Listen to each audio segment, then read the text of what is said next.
बेटा आज हम लोग देखेंगे कुछ स्पेशल जो एंगल जो होंगे, जैसे 0, 30, 45, 60 और 90। इसका हम लोग रेशियो मतलब निकालेंगे, ठीक है ना। मतलब देखो सबसे पहले क्या करेंगे, देखो निकालेंगे सिर्फ साइन का। यहाँ पे देखो जैसे साइन 0 की वैल्यू क्या होगी ये देखेंगे। इसके बाद साइन 30 की क्या होगी, साइन 30 डिग्री, ये डिग्री है, ठीक है ना। मैं यहाँ पे लगा नहीं रहा हूँ, लेकिन अब इसको डिग्री समझना, ठीक है। इसके बाद साइन 45 डिग्री की वैल्यू कितनी होगी, फिर साइन 60 डिग्री की क्या होगी, इसके बाद साइन 90 डिग्री की क्या होगी, ठीक है। तो देखो इसका मतलब वैल्यू कितना होगा, साइन 0 डिग्री का, साइन 30 डिग्री का, साइन 45 डिग्री का और साइन 60 डिग्री का। देखो सबसे पहले क्या करेंगे, सबसे पहले तो देखो इन दोनों का वैल्यू निकालेंगे। सबसे पहले ये साइन का देखेंगे, साइन का और साइन 60 डिग्री का, ठीक है। इसके वैल्यू को देखो कैसे मतलब प्रूव करोगे, देखो बहुत ही आसान है। सबसे पहले क्या करो कि साइन 30 और साइन 60 डिग्री का वैल्यू कैसे निकालोगे, इसको कैसे मतलब मान के चलो प्रूव करोगे, वो देखते हैं कि साइन 30 डिग्री का वैल्यू कितना होगा, ठीक है। तो देखो इसको प्रूव करने के लिए क्या करोगे कि सबसे पहले एक इक्विलेटरल ट्रायंगल ले लो। इक्विलेटरल ट्रायंगल का मतलब कि वह ट्रायंगल जिसकी तीनों साइडें बिल्कुल इक्वल होती हैं, ठीक है ना। तो मैंने यहाँ पे एक इक्विलेटरल ट्रायंगल ले लिया ABC, ठीक है ना। ABC एक इक्विलेटरल ट्रायंगल ले लिया। अब इस इक्विलेटरल ट्रायंगल की तीनों साइडें क्या है, इक्वल है। इसका मतलब इसकी लेंथ क्या होगी, लेंथ बिल्कुल इक्वल होगी। मतलब AB की जो लेंथ होगी इसको भी ले लो 2A, यहाँ पे जो AC है इसकी भी लेंथ ले लो 2A, और ये जो BC है इसकी भी लेंथ ले लो 2A, ठीक है ना। ट्रायंगल कौन सा है, इक्विलेटरल ट्रायंगल है। तो देखो अब क्या करोगे, इसमें एक कंस्ट्रक्शन करेंगे। इसमें कंस्ट्रक्शन क्या करना है कि इसके किसी एक वर्टेक्स से अपोजिट साइड पे परपेंडिकुलर ड्रॉ करना है, ठीक है। देखो इक्विलेटरल ट्रायंगल में देखो किसी भी वर्टेक्स से, मैं यहाँ पे वर्टेक्स A ले रहा हूँ, वर्टेक्स A से परपेंडिकुलर ड्रॉ करो, ठीक है, अपोजिट साइड पे। या एंगल A का बाइसेक्टर ड्रॉ करो, ठीक है ना। या एक मतलब ए पॉइंट को अपोजिट साइड के मिड पॉइंट से ज्वाइन कर दो, कुछ भी कर लो, ठीक है ना। यहाँ पे मैं क्या कर रहा हूँ कि वर्टेक्स ए से अपोजिट साइड पे अल्टीट्यूड ड्रॉ कर रहा हूँ, ठीक है ना। ये अल्टीट्यूड मैंने ड्रॉ किया, ये कंस्ट्रक्शन किया। अब देखो एक चीज़ पता है, इक्विलेटरल ट्रायंगल में यदि किसी भी वर्टेक्स से अपोजिट साइड पे यदि परपेंडिकुलर यदि ड्रॉ करोगे, तो ये जो परपेंडिकुलर जो AM है अपोजिट साइड को क्या करता है, बाइसेक्ट करता है। अपोजिट साइड मतलब BC को क्या करेगा, बाइसेक्ट करेगा। तो BC को बाइसेक्ट करने का मतलब ये हुआ कि यहाँ पे BC टोटल कितना है, 2A है। इसका मतलब BM कितना हो जाएगा, BM की वैल्यू जो है 2A का हाफ हो जाएगा, मतलब A हो जाएगा, ठीक है ना। और इसके अलावा देखो ये भी होता है इक्विलेटरल ट्रायंगल में, ये जो परपेंडिकुलर है एंगल A को भी बाइसेक्ट करेगा। तो एंगल A को बाइसेक्ट करने का मतलब क्या हुआ, देखो इक्विलेटरल ट्रायंगल में क्या होता है कि तीनों एंगल कितने के होते हैं, 60-60 के होते हैं। ये भी 60 डिग्री का होता है एंगल है, B भी 60 डिग्री का और C भी 60 डिग्री का। तो यहाँ पे देखो AM क्या है, एंगल A का बाइसेक्टर है। एक्चुअल में देखो AM जो है यहाँ पे मैंने परपेंडिकुलर ड्रॉ किया हूँ। AM को देखो इक्विलेटरल ट्रायंगल में ही AM को अल्टीट्यूड भी बोल सकते हो, AM को मीडियन भी बोल सकते हो, AM को एंगल A का बाइसेक्टर भी बोल सकते हो, और AM को परपेंडिकुलर बाइसेक्टर भी बोल सकते हो। मतलब देखो मेरा कहने का मतलब ये है कि ये जो AM जो मतलब यहाँ पे ये जो लाइन जो मतलब ड्रॉ किया हूँ, AM लाइन के ऊपर ही जो ट्रायंगल का जैसे सेंटर होता है, इन सेंटर होता है, सरकम सेंटर होता है, ऑर्थो सेंटर होता है, ये चारों जो मतलब जो होते हैं ना AM के ऊपर ही कहीं ना कहीं लाइज करेंगे, ठीक है। इसके बारे में 9th क्लास में मैं बहुत अच्छे से बताया था, तो उसको याद कर लो, सब आ जाएगा समझ में, ठीक है ना। तो यहाँ पे देखो AM जो है एंगल A का बाइसेक्टर होगा, तो एंगल A 60 डिग्री का है, तो ये एंगल कितने का हो जाएगा, 30 डिग्री का हो जाएगा, ठीक है ना। और ये एंगल कितने का होगा, 60 डिग्री का होगा, ठीक है। अब देखो यहाँ पे क्या करो कि राइट ट्रायंगल, देखो राइट ट्रायंगल हो गया ना ABM, तो ABM की यदि बात करोगे यहाँ पे in right triangle, in right triangle A B M की बात करो, in right triangle A B M, यदि इसमें पाइथागोरस थ्योरम यदि अप्लाई करोगे, पाइथागोरस थ्योरम अप्लाई करोगे तो क्या होगा, देखो 90 डिग्री का अपोजिट साइड क्या है, यहाँ पे ए बी है, मतलब यहाँ पे क्या होगा, हाइपोटेनस का स्क्वायर इक्वल टू से अदर टू साइडों का स्क्वायर का सम कर दोगे, मतलब यहाँ पे बी एम का स्क्वायर और प्लस ए एम का स्क्वायर, ठीक है ना। अब देखो ए बी की वैल्यू कितनी है यहाँ पे 2a, तो 2a का स्क्वायर करोगे कितना हो जाएगा 4a स्क्वायर। यहाँ पे देखो बी एम कितना है, बी एम जो है a है, a का स्क्वायर कर दो प्लस ए एम का होल स्क्वायर। अब इसको सॉल्व करोगे ए स्क्वायर को लाके इसमें से माइनस कर दोगे 4a स्क्वायर में से यहाँ पे कितना आ जाएगा 3a स्क्वायर इक्वल टू से ए एम का होल स्क्वायर। तो ए एम की वैल्यू कितनी होगी, इसको अंडर रूट में लेके आओगे, मतलब फाइनली यदि देखा जाए तो ए एम की वैल्यू कितनी हो जाएगी √3a हो जाएगा, ठीक है, ठीक है ना। अब देखो ए एम की वैल्यू निकाल दिए, अब क्या करेंगे यहाँ पे, अब इस ट्रायंगल देखो ए बी एम में, in right triangle A B M है, again in right triangle A B M, मतलब यहाँ पे देखो फिर से ले रहे हैं in right triangle A B M, A B M. अब ए बी एम में देखो मैं क्या कर रहा हूँ कि कुछ रेशियो निकालूंगा, यहाँ पे जैसे मान के चलो कि मैं लेता हूँ यहाँ पे sin 30, अब देखो साइन का फॉर्मूला पता है रेशियो वाला, साइन थीटा का फॉर्मूला क्या होता है रेशियो का, परपेंडिकुलर बाई हाइपोटेन्यूस। तो मैंने बताया था कि देखो परपेंडिकुलर कौन होता है इसमें, ये थीटा, मतलब थीटा जहाँ पे रहेगा ट्रायंगल के अंदर उसका अपोजिट साइड जो है परपेंडिकुलर होगा। तो देखो यहाँ पे मैंने थीटा का वैल्यू क्या लिया हूँ 30 डिग्री लिया हूँ ना, तो 30 डिग्री कहाँ है यहाँ पे, इस ट्रायंगल की यदि बात करोगे, in right triangle A B M की बात करोगे तो देखो 30 डिग्री यहाँ पे है, इसका मतलब इस 30 डिग्री का अपोजिट साइड कौन है यहाँ पे, बी एम है, तो बी एम यहाँ पे लोगे, ठीक है ना, यहाँ पे लोगे बी एम, ये परपेंडिकुलर का काम करेगा, ठीक है ना, और हाइपोटेन्यूस कौन काम करेगा 90 डिग्री का जो अपोजिट साइड यहाँ पे ए बी है, ए बी को लिखो यहाँ पे, इसका मतलब देखो बी एम की वैल्यू कितनी है यहाँ पे, बी एम की वैल्यू ए है और ए बी की वैल्यू देखो 2 है, तो यहाँ पे ए से ए कैंसिल हो जाएगा, बचा क्या 1/2 हो गया। तो देखो यहाँ पे क्या आ गया, साइन 30 डिग्री की वैल्यू कितनी आ गई 1/2 आ गई, ठीक है ना, साइन 30 डिग्री की वैल्यू कितनी आ गई 1/2 आ गई, इसको याद कर लो अच्छे से। अच्छा इसी में देख लो एक चीज़ और देख लो, यहीं पे बता देता हूँ, यदि मान के चलो इसी ट्रायंगल में यदि साइन 60 डिग्री यदि लेते हो, देखो यहाँ पे ये 60 डिग्री है, यदि यहाँ पे लेते हो साइन 60 डिग्री, इसी ट्रायंगल की बात कर रहा हूँ, इन ट्रायंगल ए बी सी की बात करो, नहीं sorry in triangle A B M की बात करो, तो ए बी एम में यदि मान के चलो साइन 60 यदि लेते हो यहाँ पे, तो साइन 60 का मतलब देखो 60 डिग्री तो यहाँ पे है, इसका मतलब कि जो 60 डिग्री है उसका अपोजिट साइड परपेंडिकुलर होगा, मतलब परपेंडिकुलर कौन सा होगा ए एम होगा, मतलब यहाँ पे आएगा ए एम, और हाइपोटेन्यूस तो बिल्कुल हमेशा 90 डिग्री का अपोजिट साइड ही होगा, इसका मतलब ए बी।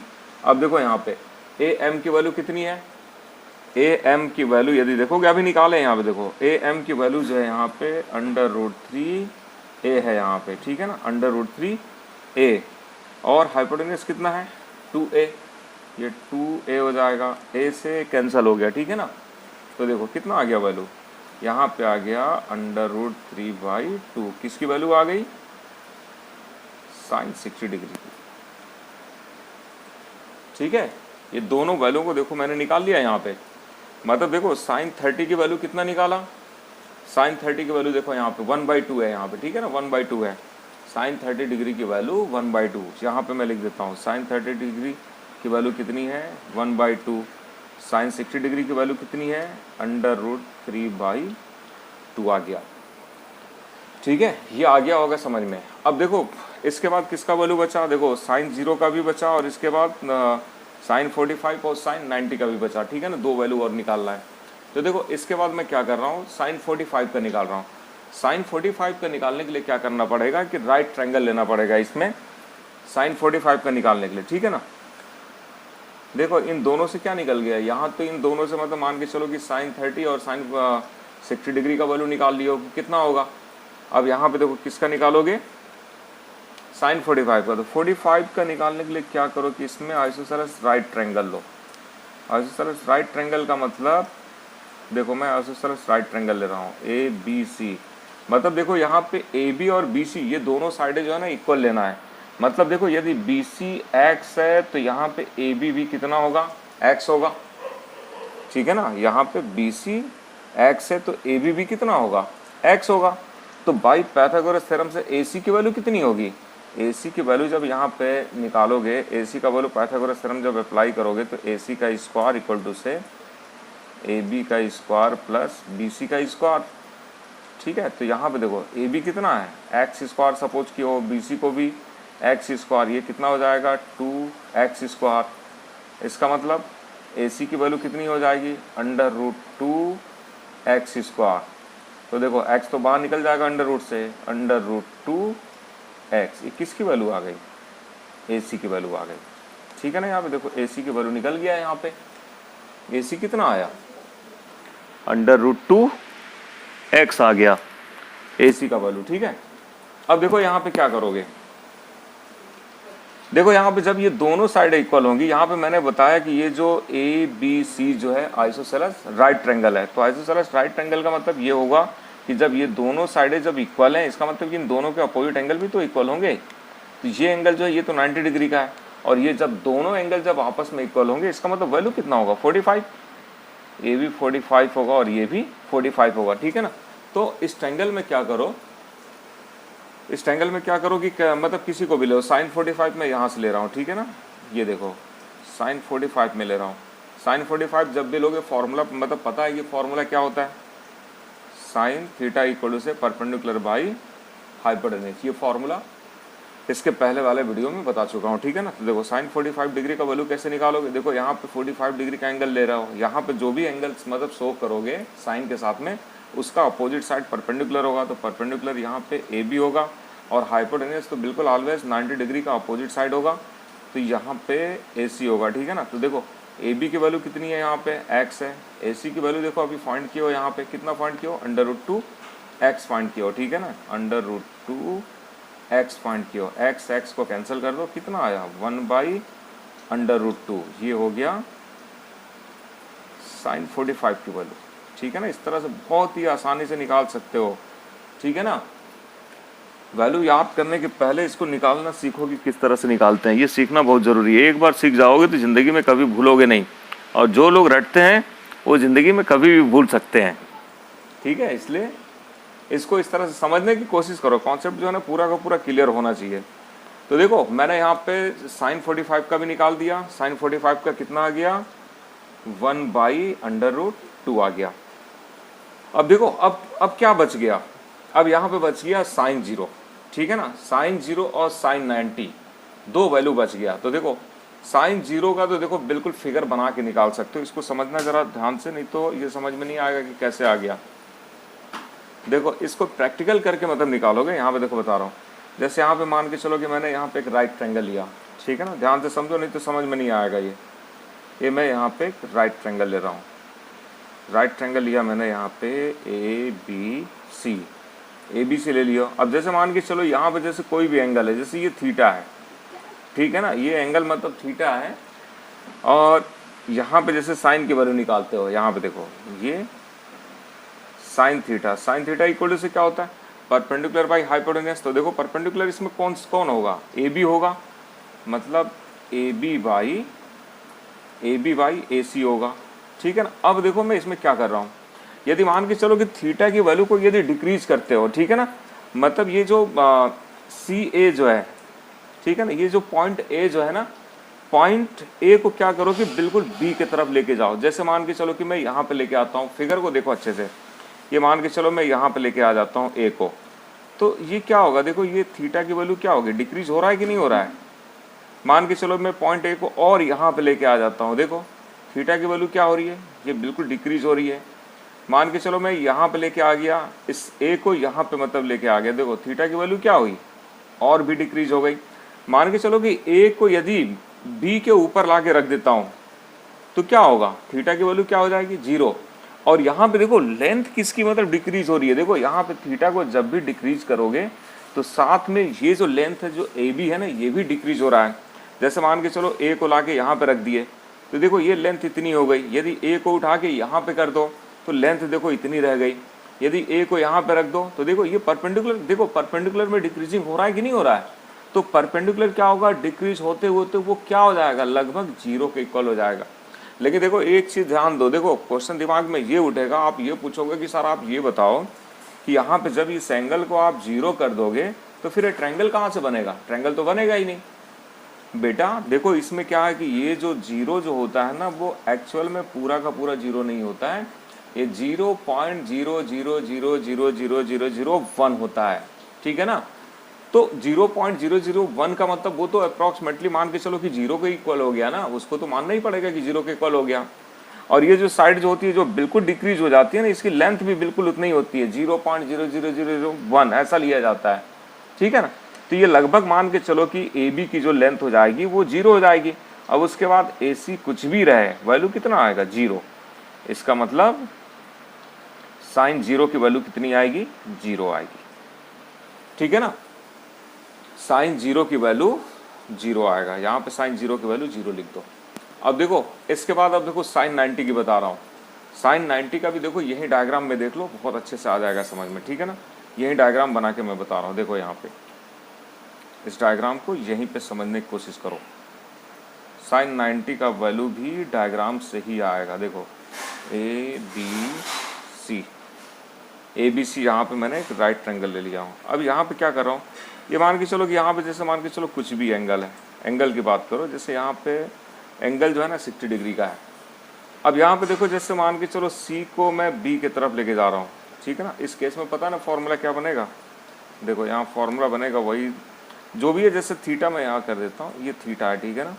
ये साइन थीटा इक्वल से वही परपेंडिकुलर, देखो यहाँ पे क्या हो जाएगा, ए बी हो जाएगा, मतलब ए बी बाई हाइपोटेन्यूस हो जाएगा, ए सी हो जाएगा। अब देखो यहाँ पे होगा क्या रियल में, यहाँ पे होगा ये कि देखो थीटा को जैसे यहाँ पे थीटा मान के चलो जैसे कुछ भी हो, जैसे मान के चलो 45 है या 60 डिग्री है, सी को मान के चलो कि यहाँ से उठा के मैं यहाँ पे कर देता हूँ, ये सी मान के चलो कि यहाँ पे आएगा। देखो क्या चेंजेस होगा, दो चीज में चेंजेस होगा। यदि सी को उठा के यहाँ पे कर दोगे तो ये जो बीसी की जो लेंथ है, बीसी की जो लेंथ है उसमें क्या हो रहा है, वो तो देखो डिक्रीज हो रहा है, लेकिन बीसी की लेंथ से कोई मतलब नहीं है। यहाँ देखो ये जो AC जो है ना, देखो पहले AC यहाँ पे था, अब AC क्या हो गया, ऐसे हो गया, मतलब AC की लेंथ में देखो क्या हो रहा है, डिक्रीज हो रहा है, ठीक है ना, डिक्रीजिंग हो रहा है AC की लेंथ में। और यहाँ पे ये जो एंगल जो आएगा ना, एंगल में इंक्रीजिंग होगा। अब जैसे मान के चलो C को उठा के यहाँ पे कर दो, ठीक है। अब देखो यहाँ पे क्या हो रहा है, देखो C यहाँ पे हो गया, ये AC, देखो ये एंगल क्या हो रहा है, ये एंगल में इंक्रीजिंग हो रहा है। अब जैसे मान के चलो C को उठा के जब B के ऊपर कर दोगे तो ये जो एंगल बनेगा अप्रॉक्सीमेटली 90 का बन जाए। देखो पूरा का पूरा 90 नहीं होता है, ठीक है ना, लेकिन वो मतलब 89.99999 ऐसा कर सकते हो, ठीक है ना। तो जैसे मान के चलो कि जब ये 90 की तरफ जब जाएगा, जब ये जो एंगल जब 90 की तरफ जाएगा, इसका मतलब क्या होगा कि ये जो यहाँ पे ए बी और ये जो ए सी है दोनों की लेंथ इक्वल हो जाएगी। तो जब यहाँ पे साइन थीटा इक्वल से ए बी बाई जब ए सी लिखे हो तो यहाँ पे क्या होगा, ए बी और ए सी किसके इक्वल हो गई, ए सी जो है ए बी के इक्वल हो गया, तो यहाँ पे ए बी हो गया। अब ए बी से भी कैंसिल हो जाएगा तो यहाँ पे साइन 90 की वैल्यू कितनी हो जाएगी, 1 हो जाएगी, ठीक है ना। साइन 90 की वैल्यू 1 हो जाएगी, देखो ये 1 हो जाएगी। अब देखो साइन का सिर्फ वैल्यू याद कर लो, बाकी वैल्यू तो ऑटोमेटिक सब पूरा का पूरा याद हो जाएगा। अब क्या करो कि ये जो वैल्यू जो निकाले हो ना, इसको याद करने का देखो तरीका भी है, यदि याद करना चाहो तो बहुत आसानी से याद भी कर सकते हो। सबसे पहले क्या करो, ये जो वैल्यू जो निकाले हो पहले इसको टेबल में फिल करते हैं, देखो अब वैल्यू बिल्कुल याद कर लेना है। कई बच्चे क्या करते हैं कि जब एग्जाम में जब क्वेश्चन आता है ना तो क्या करते हैं, सबसे पहले 5 मिनट टेबल बनाने में टाइम वेस्ट करते हैं और उसके बाद क्वेश्चन सॉल्व करते हैं। देखो यहाँ पे क्या क्या आ गया, देखो साइन ये टेबल में बनाया, यहाँ पे साइन 0 की वैल्यू 0 होती है, 30 की वैल्यू 1/2 होती है, 45 की 1/√2, 60 की हो जाएगी √3/2 और 90 का हो जाएगा 1 हो जाएगा, ठीक है ना। कॉस थीटा का वैल्यू जब निकालना है तो कॉस थीटा का वैल्यू निकालने के लिए क्या करोगे, इसी वैल्यू को क्या करो ना कि बिल्कुल रिवर्स कर दो, ये 1 को यहाँ से फिल करना चालू कर दो। देखो 1 √3 को यहाँ पे लिख दो √3/2 और यहाँ देखो 1/√2, इसको उठा के यहाँ पे कर दो 1/2, 0 को उठा के कर दो यहाँ पे, देखो ये आ गया। ठीक है ना। अब देखो tan की वैल्यू कैसे निकालोगे, tan का मैंने एक फॉर्मूला बताया था, उस tan के फॉर्मूले को याद करो। ये मैंने बताया था, देखो देखो tan theta equal to formula मैंने क्या बताया था यहाँ पे, देखो sin theta by cos theta, ये बताया था। ठीक है ना। यानी कि देखो tan का यदि वैल्यू निकालना है, ठीक है ना, tan का वैल्यू यदि निकालना है तो sin के वैल्यू को क्या करो, cos की वैल्यू से डिवाइड कर दो तो आंसर आ जाएगा। जैसे मान के चलो कि मुझे यहाँ पे जैसे tan 30 का वैल्यू निकालना है, tan 30 का, तो tan 30 का वैल्यू निकालने के लिए क्या करूँगा, यहाँ लिखूंगा sin 30 और नीचे में लिखूंगा cos 30। अब sin 30 के वैल्यू को क्या करूँगा, cos 30 के वैल्यू से डिवाइड कर दूंगा जितना भी होगा। तो देखो यहीं पे डायरेक्ट मैं वही करूँगा, यहाँ पर tan का जो भी वैल्यू निकालोगे तो देखो ये जो साइन का जो वैल्यू जो है ना, जैसे ये साइन 0 का देखो यहाँ पे क्या है 0 है, और कॉस 0 का कितना हो जाएगा 1 हो जाएगा। तो tan 0 का जब निकालोगे, tan की जितनी भी वैल्यू निकालोगे ना, ये कॉस साइन के वैल्यू को क्या करो कि कॉस के वैल्यू से डिवाइड कर दो। 0 को 1 से डिवाइड करो, कितना आएगा 0 आएगा। 1/2 को √3/2 से डिवाइड करो, 2 से 2 कैंसिल हो जाएगा, कितना आ जाएगा 1/2 को √3/2 से डिवाइड कर दो, ये आ जाएगा 1/√3 आ जाएगा। 1/√2 को 1/√2 से डिवाइड करो, ये आ जाएगा 1। √3/2 को 1/2 से डिवाइड करो, कितना आएगा √3। यहाँ पे देखो 1 को 0 से डिवाइड करोगे तो क्या आएगा, नॉट डिफाइन आएगा। तो यहाँ पे चाहो तो नॉट डिफाइंड कर दो, नहीं तो नॉट डिफाइंड का साइन लगा दो। इनफाइनाइट भी लिख सकते हो इस तरह से, ठीक है ना। अब देखो कॉसेक का कैसे निकालोगे, कॉसेक थीटा। देखो कॉसेक थीटा मैंने इसके पहले वाले वीडियो में बताया था कि कॉसेक थीटा जो होता है साइन थीटा का रेसिप्रोकल होता है। तो क्या करो, देखो साइन का यहाँ पे जितना भी वैल्यू है ना उसका रेसिप्रोकल निकाल दो। अब देखो 0 का रेसिप्रोकल क्या होता है, 0 का रेसिप्रोकल जो होता है इनफाइनाइट होता है, ठीक है। 1/2 का यहाँ पे कर दो 2 कर दो, 1/√2 का √2 कर दो, √3/2 का 2/√3 कर दो। 1 का क्या करोगे 1 ही होगा। देखो कॉसेक थीटा की वैल्यू आ गई, ठीक है। यहाँ पे सेक थीटा की वैल्यू कैसे निकालोगे, सेक थीटा की वैल्यू निकालने के लिए क्या करोगे, ये कॉस थीटा देखो दिया हुआ है। सेक थीटा एक्चुअल में क्या होता है, सेक थीटा और कॉस थीटा ये दोनों एक दूसरे के रेसिप्रोकल होते हैं। तो यहाँ पे कॉस थीटा का जो भी वैल्यू निकाले हो उसी को क्या कर दो, उसका रेसिप्रोकल निकाल के यहाँ पे लिख दो, तो वो सेक थीटा का वैल्यू हो गया। कॉस थीटा का वैल्यू जैसे यहाँ पे देखो 0 का कितना है, यहाँ पे 1 लिखे हो ना, तो सेक थीटा का कितना हो जाएगा 1 का रेसिप्रोकल क्या होगा 1 ही होगा। अब यहाँ पे देखो कॉस का ये वैल्यू कितना √3/2, इसका रेसिप्रोकल करो 2/√3, 1/√2 का निकालो तो कितना हो जाएगा √2, 1/2 का करो 2। 0 का रेसिप्रोकल क्या होगा मैंने अभी बताया, इनफाइनाइट कर दो या नॉट डिफाइंड कर दो। कॉट का कैसे निकालोगे, tan का रेसिप्रोकल, तो tan का रेसिप्रोकल निकालो तो क्या होगा 0 का रेसिप्रोकल क्या होगा इनफाइनाइट, हमेशा याद रखो। 1/√3 का रेसिप्रोकल √3, 1 का 1, √3 का 1/√3, इनफाइनाइट का 0, ठीक है ना। ये इस तरह से पूरा याद कर लो, बहुत अच्छे से आ जाएगा समझ में। अब इसके बाद देखो इस वैल्यू को ना याद करने का देखो शॉर्टकट तरीका क्या है, शॉर्टकट तरीका मैं बता देता हूँ।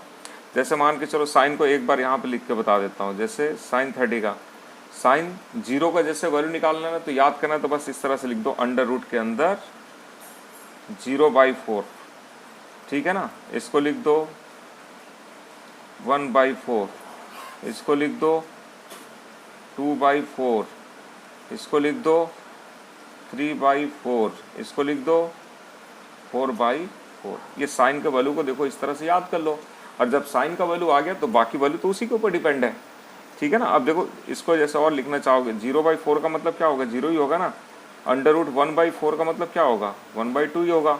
ये 2 का क्या होगा, जब इसको सॉल्व करोगे 2 1 जा 2, 2 2 जा 4, मतलब कितना आ गया 1/√2।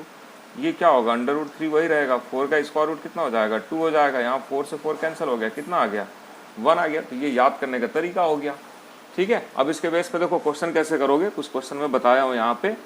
बहुत ही सिंपल सा क्वेश्चन है। देखो यहाँ पे जैसे देखो find the value of sine 45 sine 30 plus cos 45 plus cos नहीं सॉरी इंटू कॉस 30।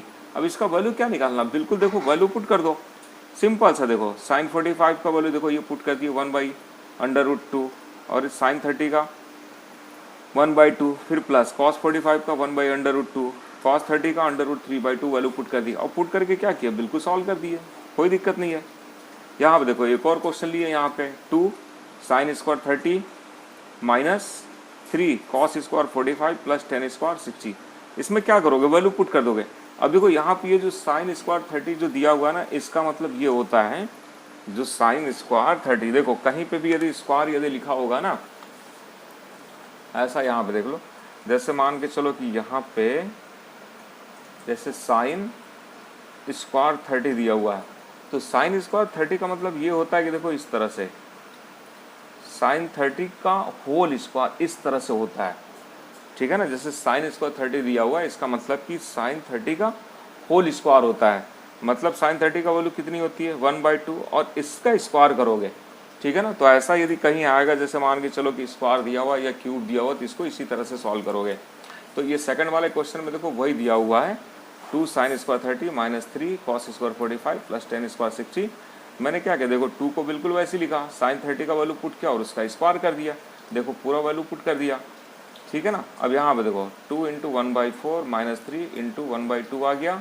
यहाँ पे एक्चुअल में देखो ये √3 नहीं है, ये स्क्वायर रूट का जो साइन है ना, इसको मैं कैंसिल किया हूँ, गलती से लिखा गया है यहाँ पे, ये 3 है यहाँ पे सिर्फ, ठीक है ना। ये भी यहाँ पे 3 है और सॉल्व करने पे कितना आया, देखो 2 आया। अब देखो इस सबसे पहले तो क्या करो कि फॉर्मूले को बहुत अच्छे से याद कर लेना। फॉर्मूला इस तरीके से याद करो कि जैसे ही कोई पूछे कि इसका वैल्यू क्या होगा, तो बिल्कुल खट से बिल्कुल आंसर आना चाहिए। और नहीं तो एग्जाम में वो यदि बैठ के वहाँ टेबल बना बोलोगे, टेबल बनाना तो बहुत आसान है, हम साइन का मतलब बना के और उसके बाद बाकी पूरे का बना देंगे, तो इस तरह से क्या होगा कि देखो टाइम वेस्ट होगा, तो ऐसा मत करना, ठीक है ना। अब ये क्वेश्चन को क्या करो कि इसके बेस पे जितने भी क्वेश्चन होंगे उसको सॉल्व करने की कोशिश करो, बाकी जो नहीं बनेगा उसको कमेंट करो।